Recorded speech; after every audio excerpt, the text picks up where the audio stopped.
बिहार में हो गया खेला, क्या अब टूट जाएगा विपक्ष? तेजस्वी लापता, कांग्रेस में मच गया घमासान। कांग्रेस के बाद आरजेडी का नंबर, निशाने पर तेजस्वी के खास। अब क्या ताश के पत्तों की तरह बिखर जाएगी आरजेडी? जो विपक्ष कल तक नीतीश की पार्टी को डूबता हुआ जहाज बता रहा था, बीजेपी के बिहार में अस्तित्व पर सवाल खड़ा कर रहा था, चुनाव खत्म होने के महज एक महीने के अंदर बिखराव की राह पर खड़ा है।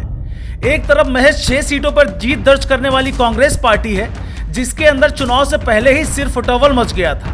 आज चुनाव खत्म होने के एक महीने बाद भी अपने विधायक दल के नेता का चुनाव भी नहीं कर पाई। तो दूसरी तरफ आरजेडी है, जिसके नेता तेजस्वी यादव हार के बाद से गायब हो गए हैं। चुनाव से पहले एसआईआर और ईवीएम पर सवाल खड़े करने वाली आरजेडी और विपक्ष के नेता तेजस्वी यादव हार के बाद अपने ही घर में उलझ गए।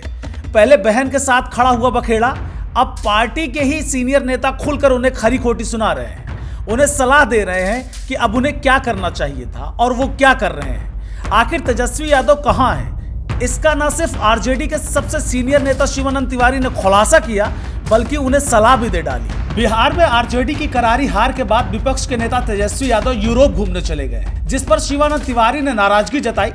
पार्टी आला कमान के साथ उन्होंने तेजस्वी यादव के खासम खास और सहयोगी दल कांग्रेस को निशाने पर लिया। शिवानंद तिवारी ने लिखा, 90 के दशक के जिन नेताओं को हीरो कहा जाता था, वो 2010 में 22 सीटों पर सिमट गए। विपक्ष की मान्यता तक नहीं मिली।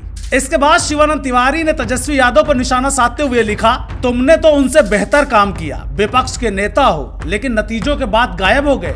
तुम्हें सहयोगी के साथ बैठना चाहिए था, कार्यकर्ताओं से मुलाकात करना चाहिए था, उन्हें ढांढस बांधना चाहिए था, ताकि हार के बाद भी उनका मनोबल बचा रहे, लेकिन तुमने तो पूरा मैदान ही छोड़ दिया। शिवानंद तिवारी की इस टिप्पणी ने आरजेडी की राजनीति में आग लगा दी है। जैसे ही शिवानंद का यह बयान सामने आया, उसके बाद एनडीए ने भी विपक्ष दल के नेता को अपने निशाने पर ले लिया और तिवारी के बयान से सीख लेने की सलाह दे डाली। तो जो पार्टी बनाया है, जो पार्टी को सींचा है, वो सत्य को कह रहे हैं। एक विपक्ष को सकारात्मक विपक्ष की भूमिका निभानी चाहिए। अपने पार्टी को अंधेले में ठेलकर अपने किए हुए पाप के पश्चाताप के बिना पिकनिक मनाने लगे। हर दल का अपना शेड्यूल होता है और अपने हिसाब से नेता का चुनाव करते हैं। यह कोई राजनीतिक विषय नहीं है। कांग्रेस पार्टी के नेता पद के चयन में कोई पेच नहीं है। पेच इस बात का है कि ठिकरा किसके माथे फोड़ें।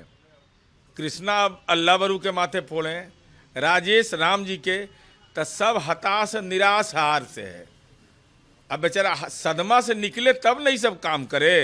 ये तो सदमाग्रस्त कांग्रेस पार्टी है। अध्यक्ष का चुनाव था, तो उस चुनाव में देखे होंगे कि सभी विधायकों ने हमारे अलग अलग तरीके से हिस्से लिए, उसमें भाग लिए, और आने वाला समय में हम अपना सीएलपी का चुनाव कर लेंगे।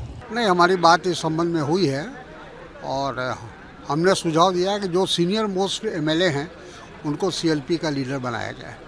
मेरा ख्याल है कि हाईकमांड या जो हमारे पदाधिकारी हैं, जिम्मेदार लोग हैं, वो ऐसा ही करेंगे। बिहार में विपक्ष की हालत लगातार चर्चा में है। आरजेडी में आत्ममंथन की जगह विवाद और कांग्रेस में नेतृत्व का इंतजार। इन हालातों में विपक्ष सत्ता पक्ष को कितना चुनौती दे पाएगा, ये तो आने वाले दिनों में साफ होगा।